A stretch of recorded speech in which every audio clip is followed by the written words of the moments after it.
SIR ప్రక్రియ, ఎన్నికల సంఘం పాత్ర తదితర అంశాలపై 23 రాజకీయ పార్టీలు, ఒక స్వతంత్ర ఎంపీ సుప్రీంకోర్టు ప్రధాన న్యాయమూర్తి సూర్యకాంత్కు సంయుక్త లేఖ రాశారు.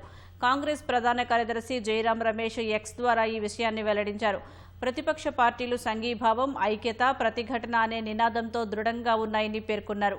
ఈ నెల 8న ఢిల్లీలో జరిగిన ఇండియా కూటమి భేటీలో తీసుకున్న నిర్ణయం మేరకు ఎస్ఐఆర్, ఇతర ఎన్నికల అంశాలపై సుప్రీంకోర్టు సీజేఐకి సంయుక్త లేఖ రాసినట్లు జైరాం రమేష్ తెలిపారు. ఆ లేఖపై 23 రాజకీయ పార్టీల ప్రతినిధులతో పాటు స్వతంత్ర ఎంపీ కపిల్ సిబల్ కూడా సంతకం చేసినట్లు చెప్పారు.